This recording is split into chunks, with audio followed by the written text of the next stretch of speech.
नमस्कार तथा सुप्रभात। काया कैरनमा तपाईंलाई साथी टेकमान साक्यसँगै दिपा तिमल सिन्हाको स्वागत छ।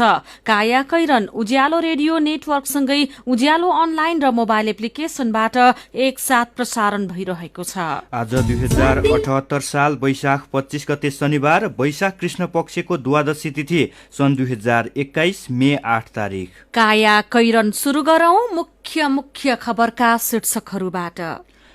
अक्सिजनको अभाव बढेपछि दात्री निकाय र छिमेकी देशसँग सहयोगको माग। घरमै बसेर पनि संक्रमितले शरीरमा अक्सिजनको मात्रा बढाउन सक्ने। तपाईँको अक्सिजनको मात्रा 94% भन्दा कम छ भने चाहिँ घरमै खाटमा चाहिँ आफ्नो छाती र पेटलाई चाहिँ ओछ्यानतिर फर्काएर, सकिन्छ भने अझ सिरानी राखेर सिरानीको माथि चाहिँ पुरै घोप्टो परेर, उतानो परेर होइन कि घोप्टो परेर उल्टो परेर सुत्ने र टाउको एकातिर फर्काएर लामो लामो सास लिने गर्ने।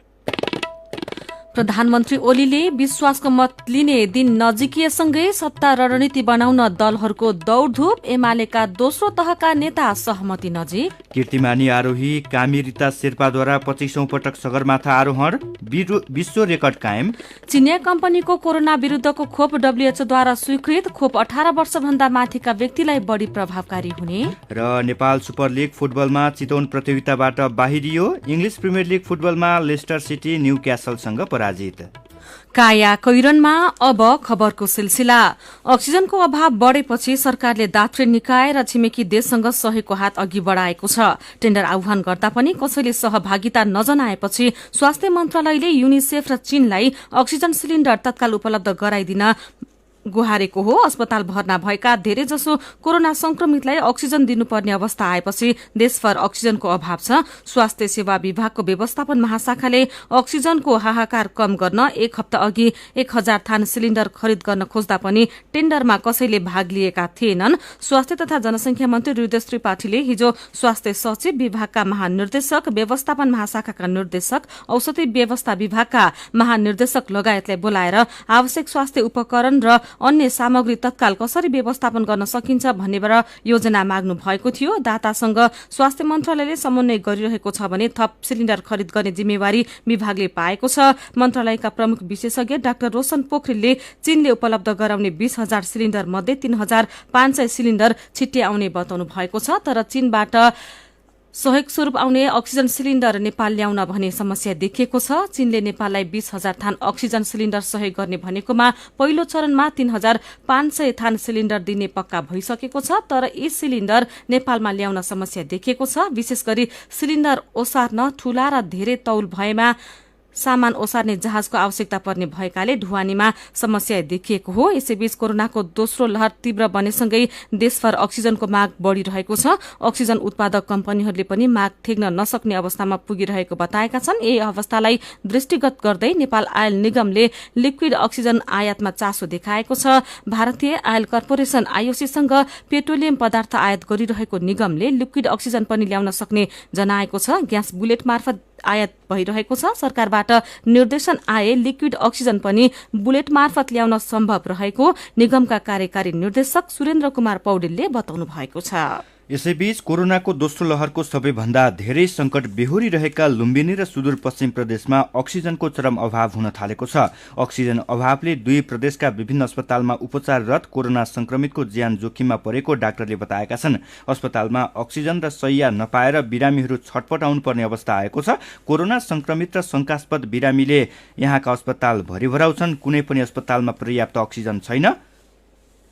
बिरामीका आफन्तहरू अक्सिजनको खोजीमा भौतारी रहेका छन्। यस्तै कोरोना भाइरस संक्रमणबाट गम्भीर अवस्थामा पुगेकालाई अत्यावश्यक पर्ने अक्सिजनको अभाव भइरहेका बेला पालिकाहरू आफैले अक्सिजन उत्पादन गर्न अग्रसर हुन थालेका छन्। अक्सिजनको अभावमा कतिपय अस्पतालमा बिरामी छटपटाइरहेको र कतिको ज्यानै जान थालेपछि पालिका आफैले अक्सिजन प्लान्ट सञ्चालनको तयारी गर्न थालेका हुन्। काठमाडौँ र ललितपुर महानगरपालिकासँगै मध्यपुर थिमी नगरपालिकाले पनि अक्सिजन प्लान्ट सञ्चालन प्रक्रिया अगाडि बढाएका छन्। बिरामीले घरमै बसेर पनि शरीरमा अक्सिजनको मात्रा बढाउन सक्ने विज्ञहरूले बताएका छन्। घरमै बसेर कसरी अक्सिजनको मात्रा बढाउने त सुनौ कोरोना क्याप्सुल।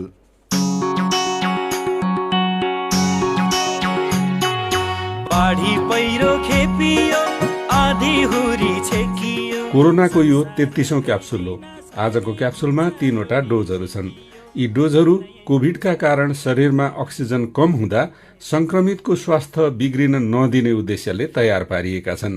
कोरोना क्याप्सुलका आजका डोजहरू दिँदै हुनुहुन्छ वीर अस्पतालका छाती रोग विशेषज्ञ डाक्टर प्रज्वल श्रेष्ठ। कोरोना संक्रमण दिनदिनै तीव्र आउँदैछ। अस्पतालका बेडहरू भरिएका छन्। होम आइसोलेसनमा बसेका संक्रमितको संख्या 60,000 नआएको छ। होम आइसोलेसनमा बसेका बिरामी र परिवारलाई अहिले एउटै चिन्ताले सताएको छ, अक्सिजन चाहिने भयो भने के गर्ने।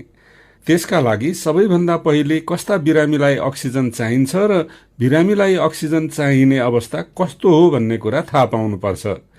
अक्सिजन चाहिने अवस्था थाहा पाउने उपायबारे सुनौ कोरोना क्याप्सुलको पहिलो डोज। कोरोना पोजिटिभमा सबैलाई चाहिँ अक्सिजन चाहिने हुँदैन र अक्सिजन चाहिन सक्ने अवस्था भनेको चाहिँ 100 जनामा 20 जना जतिलाई मात्र हुन्छ मोटामोटी रूपमा।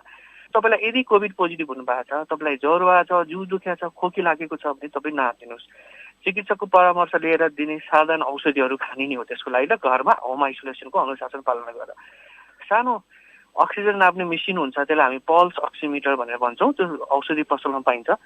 त्यसले चाहिँ आफ्नो घरमै बसेर चाहिँ आफ्नो शरीरमा अक्सिजनको मात्रा कति छ भनेर चाहिँ बेला बेलामा नाप्ने गर्नु, कमसे कम दिनमा 3 देखि 4 चोटि। यदि त्यो 94% भन्दा माथि अक्सिजन छ भने तपाईँलाई कोभिड पोजिटिभ भए पनि तपाईँलाई हस्पिटलमा भर्ना हुनुपर्ने, अक्सिजन लगाउनुपर्ने आवश्यकता रहँदैन। त्यस्ता बिरामीहरूलाई घरमै होम आइसोलेसनमै राखेर ट्रिट गर्ने हो। 93 छ, 92 छ भने चाहिँ तपाईँले चाहिँ ल मलाई अब चाहिँ अक्सिजनको आवश्यकता पर्न सक्छ, मलाई चाहिँ नजिकको चिकित्सकको परामर्श तुरन्त लिनुपर्छ भनेर बुझ्नु पर्दछ। अस्पताल र स्वास्थ्य केन्द्रहरूले अहिले खोजे जति अक्सिजन पाएका छैनन्। बेड र अक्सिजन दुवै कम हुँदै गएको खबर सुन्दा अत्यास झनै बढ्छ। तर नभुलौं, अक्सिजन प्रकृति प्रदत्त प्राणवायु हो र यो हाम्रै वरपर छ। अनि प्रकृतिको अक्सिजन बढी तान्ने शारीरिक व्यायामहरू पनि छन्। शरीरमा अक्सिजनको मात्रा बढाउन घरमा के गर्न सकिन्छ त? सुनौ कोरोना क्याप्सुलको दोस्रो डोज।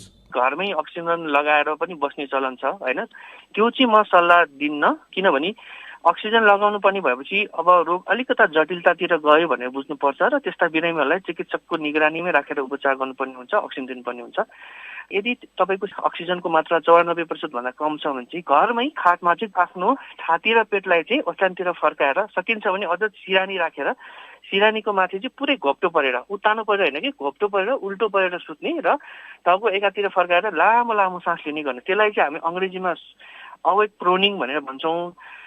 त्यसपछि त्यो 2 घण्टासम्म चाहिँ त्यसरी पल्टिने, अर्को 2 घण्टा चाहिँ दाहिनेको उल्टो परेर, त्यसको अर्को 2 घण्टा देब्रेको उल्टो परेर, अनि अर्को 2 घण्टा चाहिँ सिधा बसेर र अर्को 2 घण्टा चाहिँ उत्तानो परेर है। अर्को चाहिँ हामी चाहिँ ब्रिदिङ एक्सर्साइज भन्ने भन्छौँ। नाकबाट लामो सास लिने, त्यसलाई एकछिन अराउने 5 देखि 10 सेकेन्डसम्म, अनि मुखबाट लामो सास लिने। त्यस्तो गर्दा पनि केही हदमा भए पनि अक्सिजनको मात्रा बढाउन चाहिँ अलिकता भए पनि सहयोग पुग्छ। डाक्टरहरू भन्छन् कोरोना संक्रमण भएका 100 जनामा 80 जना घरमै निको हुन्छन्, तर 20 जनालाई अस्पताल र स्वास्थ्य कर्मीको सेवा चाहिन्छ। यसरी स्वास्थ्य सेवा चाहिनेमा अक्सिजन कम भएका बिरामी पनि पर्छन्। अक्सिजन कम भएका बेला कुन अस्पताल जाने र त्यहाँ कसरी उपचार पाउने त भन्ने विषयमा सुनौ कोरोना क्याप्सुलको तेस्रो तथा अन्तिम डोज। नजिकको हस्पिटलमा अब अहिले ओपिडीहरू पनि राम्रोसँग चलिरहेको छैन कतिपय हस्पिटलहरूको कोभिडले भन्दाखेरि सिधै तपाईँहरू इमर्जेन्सीमा चाहिँ जान सक्नुहुन्छ। अब बेड छैन भने एटलिस्ट तपाईँ हस्पिटल जानुभयो, इमर्जेन्सीमा भयो भने एउटा उहाँले राखेर तपाईँले एटलिस्ट अक्सिजन त दिनुहुन्छ नि। अब बेडै नभएपछि त अब सबै हस्पिटलहरूले आफ्नो फुल क्यापेसिटीमा चलिराखेको छ, कति हस्पिटलको अक्सिजन चाहिँ अब सकिने अवस्थामा पुगिसकेको छ। त्यो भएको भएर एटलिस्ट तपाईँ अक्सिजन कम छ र हस्पिटल जानुभयो भने तपाईँले एउटा अक्सिजन भए पनि पाउनुहुन्छ। त्यसले गर्दा थप जटिलता हुने, अक्सिजन धेरै कम भएर मृत्यु नै हुने, त्यसलाई चाहिँ अलिकता भए पनि टाल्न चाहिँ सकिन्छ जस्तो लाग्छ मलाई चाहिँ। कोरोना संक्रमणसित जुझ्न अक्सिजनको मात्रा नपुग्दा के गर्ने भन्ने सल्लाहका डोजहरूका लागि छातीरोग विशेषज्ञ डाक्टर प्रज्वल श्रेष्ठलाई धन्यवाद र सुन्नु भएकोमा तपाईलाई पनि धन्यवाद। लौ त कोरोनाको अर्को क्याप्सुलमा फेरि भेटौँला।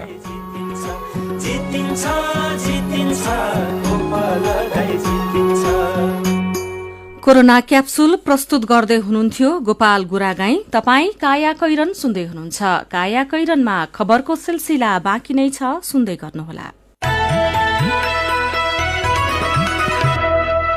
उज्यालो रेडियो नेटवर्कसँगै उज्यालो अनलाइन र मोबाइल एप्लिकेशनमा प्रसारण भइरहेको काया कैरनमा तपाईंलाई फेरि स्वागत छ। यतिन्जेल हामीले अक्सिजनको अभाव बढेपछि दात्री निकाय र छिमेकी देशसँग सहयोगको माग, घरमै बसेर पनि संक्रमितले शरीरमा अक्सिजनको मात्रा बढ़ाउन सक्ने लगायतका खबर प्रस्तुत गर्यौं। अब बाँकी खबर। प्रधानमन्त्री केपी शर्मा ओलीले संसदमा विश्वासको मत लिने मिति नजिकिँदै गर्दा अबको सत्ता रणनीति बनाउन दलहरूको दौड़धूप तीव्र भएको छ। संसदका सबै ठूला दल हिजो दिनभर आन्तरिक र द्विपक्षीय छलफलमा रहँदा अबको राजनीतिक कोर्स कसरी अघि बढ्छ भन्ने एमालेका नेता माधव कुमार नेपाल पक्षीय नेताहरूले तय गर्ने रणनीतिमा भर पर्ने देखिएको छ। नेपाल र उनी पक्षीय नेताहरूसँग केही दिन यता एमालेकै ओली पक्ष, नेपाली कांग्रेस र माओवादीले व्यापक संवाद गरिरहेका छन्। ओली र नेपाल पक्षका केही नेताबीच संवाद भइरहँदा स्वयं नेपाल भने कांग्रेस र माओवादी केन्द्रका नेताहरूसँग आउँदो योजनाबारे छलफलमा हुनुहुन्छ। नेपाल स्वयंले ओलीसँग भन्दा कांग्रेस माओवादीसँगको सहकार्य सजिलो हुने निष्कर्ष निकालेको उहाँको मन अरू दलहरूसँगै गठबन्धन गर्नेतिर सोझिएको छ। दोस्रो पुस्ताका नेताहरू सकेसम्म एमाले नै मिलाउनुपर्छ भन्ने छलफलमा रहेका छन्। यस्तै पार्टी विभाजन रोक्न छलफलमा सक्रिय एमालेका दोस्रो तहका नेता 2 जेठ 2075 को एमालेको सांगठनिक संरचनाको जगमा सहमति खोज्न तयार देखिए पनि प्रधानमन्त्री एवं पार्टी अध्यक्ष केपी शर्मा ओलीको मौनताले संकट लम्बिएको छ। सर्वोच्च अदालतको फैसला अनुसार एमालेलाई पार्टी एकीकरण पूर्वको अवस्थामा फर्काएर पूर्व माओवादीका नेताहरूलाई उम्मेदवारी दिन दोस्रो तहका दुवै समूहका नेता तयार भइसके पनि ओली सहमत नहुँदा संकट लम्बिएको हो। एमालेलाई पार्टी एकीकरण पूर्वको अवस्थामा फर्काएपछि माओवादी नेताहरूले अहिले केन्द्रीय कमिटी र स्थायी कमिटीमा पाएको जिम्मेवारीलाई निरन्तरता दिन दोस्रो तहका दुवै समूहका नेता तयार छन्। तर 2 जेठ 2075 को अवस्थामा पुर्याउँदा 9औं महाधिवेशनबाट निर्वाचित पदाधिकारीको जिम्मेवारी पुनर्स्थापित गर्न ओली असहमत देखिनु भएको छ। 3 वर्ष अघि 2/3 मतसहित प्रधानमन्त्री बन्नुभएका केपी शर्मा ओलीलाई अहिले बहुमत पुर्याउन पनि संकट परेको छ।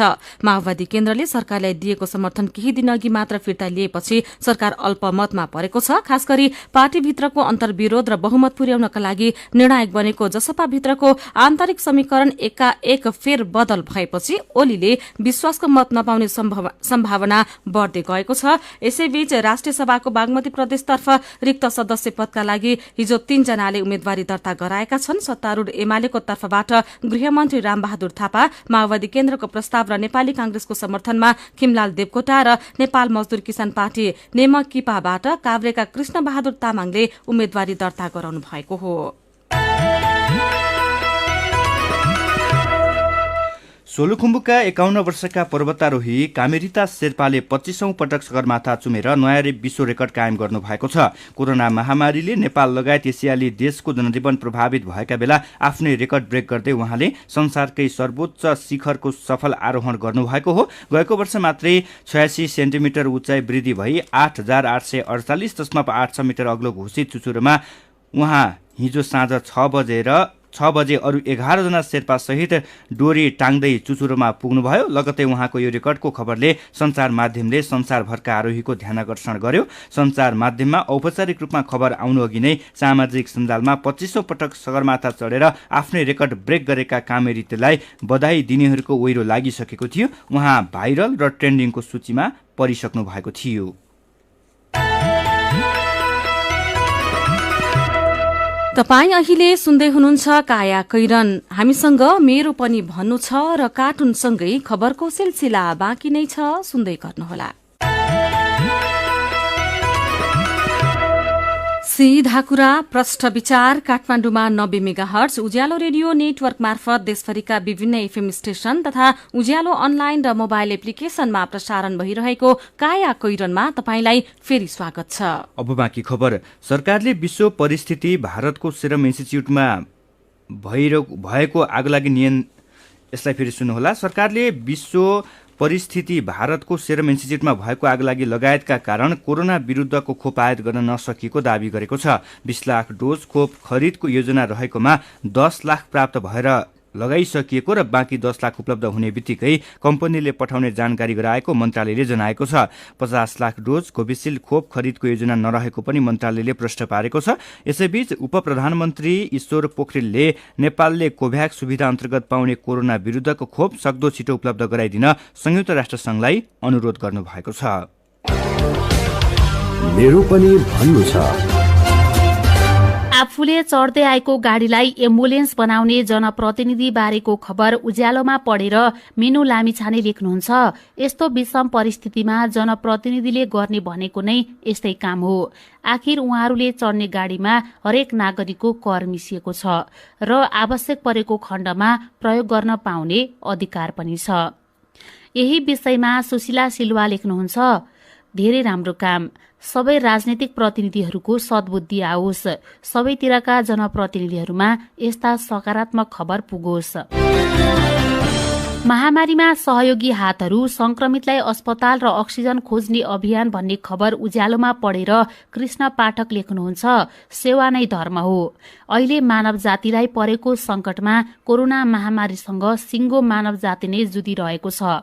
यस्तो कठिन घडीमा सबै सहयोगी हातहरू एक भएर साथ दिउँ। प्रधानमन्त्री सहित बालुवाटारबाट 100 जना भन्दा धेरैको स्वाब संकलन भन्ने खबरमा तारा केसी लेख्नुहुन्छ, आफ्नो लागि मात्रै होइन, सरकार नागरिकको पनि निशुल्क र सहज तरिकाले PCR परीक्षण गर्नुपर्छ, नत्र भुसमा आगो सल्के झैं कोरोनाको संक्रमण भित्रभित्रै फैलिनेछ र देशको आर्थिक स्रोत साधनले पनि धान्न नसक्ने स्थिति आउन सक्छ। अनि अन्तर्राष्ट्रिय उडान बन्द, चार्टर र उद्धार उडान सञ्चालन गर्न सकिने भन्ने खबर पढेर फेसबुकमा खड्का राजु नाम गरेका साथी परदेशी भूमिबाट लेख्नुहुन्छ, गाह्रो छ हामी परदेशीलाई। अरूको देशमा मजदुरी गर्न आएका हामीहरू कसरी चार्टर गरेर स्वदेश फर्किने? परदेशीको समस्या बुझिदिनु पर्यो सरकार। विचारका लागि तपाईलाई धन्यवाद। मेरो पनि भन्नु छ। मेरो पनि भन्नु छ प्रस्तुत गर्दै हुनुहुन्थ्यो साथी जानुका दुवाडी। काया कैरनमा अब विदेशका खबर। विश्व स्वास्थ्य संगठन WHO ले चिनिया कम्पनी सिनोफार्मले उत्पादन गरेको कोरोना खोपको आपतकालीन प्रयोगलाई अनुमति दिएको छ। यो गैर पश्चिमी देशको पहिलो कोरोना विरुद्धको खोप भएको बीबीसीले जनाएको छ। यो खोप चीन र विश्वका धेरै मानिसहरूलाई दिइसकिएको छ। यसअघि WHO ले Pfizer, AstraZeneca, Johnson and Johnson र मोडर्नाका लागि खोपको अनुमति दिएको थियो। अफ्रिका, ल्याटिन अमेरिका र एसियाका धेरै देशले पनि आपतकालीन चिनिया खोपको अनुमति पाइसकेका छन्। WHO ले यो खोपको सुरक्षा, प्रभावकारिता र गुणस्तर पहिचान गरिसकेको खबरमा उल्लेख छ। यो खोप 18 वर्षभन्दा माथिका व्यक्तिमा 2 डोज दिनुपर्ने र प्रभावकारी हुने WHO को भनाइ छ। अब खेल खबर। Chitwan FC Nepal super league NSL football प्रतियोगिताबाट बाहिरिएको छ। दशरथ रंगशालामा भएको खेलमा पोखरा थन्डरसँग 2-1 गोलले हारेपछि चितवन बाहिरिएको हो। चितवनले आफैले बनाएको अग्रता जोगाउन नसक्दा हार बेहोर्न बाध्य भयो। प्रतियोगितामा आज 2 खेल हुँदैछन्। आज विराटनगर सिटी FC र ललितपुर सिटी FC तथा धनगढी FC र बुटबल लुम्बिनी FC खेल्नेछन्। इङ्ग्लिस प्रिमियर लिग फुटबलमा न्यूक्यासल युनाइटेडले लेस्टर सिटीलाई पराजित गरेको छ। न्यूक्यासलले तेस्रो स्थानमा रहेको लेस्टर सिटीलाई 4-2 गोल अन्तरले पराजित गरेको हो। जितसँगै न्यूक्यासल 39 अङ्कसहित 13औं स्थानमा छ। लेस्टर सिटी 63 अङ्कसहित तेस्रो स्थानमा रहेको छ।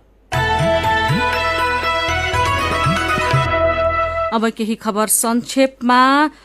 संचार तथा सूचना प्रविधि मन्त्री पार्वत गुरुङले कोरोना संक्रमितको उपचार गर्न सरकारले घर दैलो सेवा सञ्चालनमा ल्याउने बताउनु भएको छ। उहाँले यस सेवाका लागि सरकारले टोली नै निर्माण गरिसकेको जानकारी दिनुभएको छ। आफ्नो नगर क्षेत्रभित्रको फोहोर व्यवस्थापन गर्न 43% नगरपालिकाले ल्यान्डफिल साइट नै प्रयोग नगरेको पाइएको छ। केन्द्रीय तथ्याङ्क विभागले नगरपालिकाहरूमा फोहोर मैला व्यवस्थापनको अवस्थाबारे गरेको अध्ययन अनुसार 117 नगरपालिकाले ल्यान्डफिल साइट प्रयोग गर्दैनन्।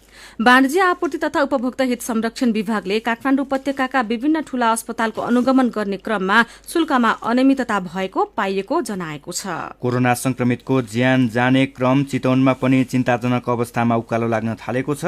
अस्पतालहरूमा उपचार र संक्रमित मध्ये बुधबार यता मात्रै 26 जनाको ज्यान गइसकेको छ। त्यसमध्ये चितवनको मात्रै 8 जना रहेका छन्। र नेपालको आफ्नै स्याटेलाइट स्थापनाका लागि परामर्श सेवा दिन 4 विदेशी कम्पनीले प्राविधिक प्रस्ताव बुझाएका छन्। काया कैरनमा अब पालो उखानको। ठूला माछाले साना माछालाई खान्छ। उज्यालो रेडियो नेटवर्कबाट प्रसारण भइरहेको काया कैरन सक्नु अघि मुख्य खबर फेरि एकपटक। अक्सिजनको अभाव बढेपछि दात्री निकाय र छिमेकी देशसँग सहयोग सहयोगको माग, घरमै बसेर पनि संक्रमितले शरीरमा अक्सिजनको मात्रा बढाउन सक्ने। प्रधानमन्त्रीले विश्वासको मत लिने दिन नजिकिएसँगै सत्ता रणनीति बनाउन दलहरूको दौडधूप, एमालेका दोस्रो तहका नेता सहमति नजिक। कीर्तिमानी आरोही कामी रिता शेर्पाद्वारा 25औं पटक सगरमाथा आरोहण, विश्व रेकर्ड कायम। चिनिया कम्पनीको कोरोना विरूद्धको खोप WHO द्वारा स्वीकृत, खोप 18 वर्षभन्दा माथिका व्यक्तिलाई बढ़ी प्रभावकारी हुने। र नेपाल सुपर लिग फुटबलमा चितवन प्रतियोगिताबाट बाहिरियो। इङ्ग्लिस प्रिमियर लिग फुटबलमा लेस्टर सिटी न्युक्यासलसँग पराजित।